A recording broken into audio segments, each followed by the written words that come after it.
how to see all tasks assigned to you in Monday.com.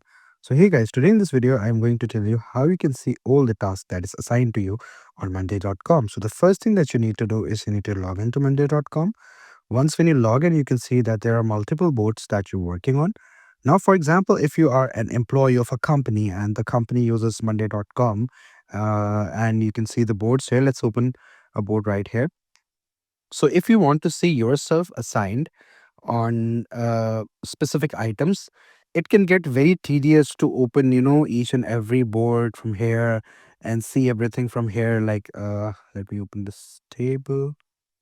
Where's the table planner? Yeah. So it gets very tedious to see the work that you're assigned. And by opening each and every board, it will take a lot of time. I'll tell you of an amazing shortcut that you can apply.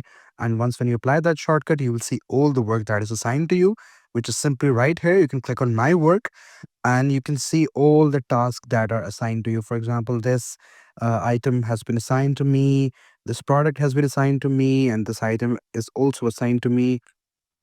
We can see the location of the boards, board 1, CRM, board 1.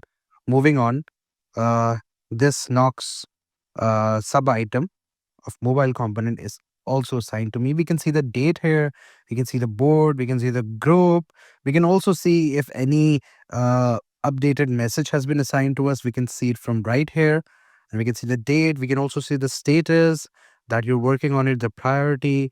Moving on, another sub item has been assigned to us, that is China. And again, we can see the date, we can see the status, we can see the priority. So you can see all the work that is assigned to you from this category. And what you can do is you can also customize this my work, and you can customize it by the name of people. If you want to see somebody else, you can also put their name right here.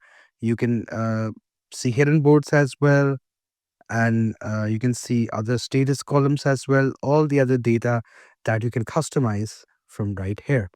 So that's how it is done. It's something very easy, very explanatory, and pretty easy to do. So that was it.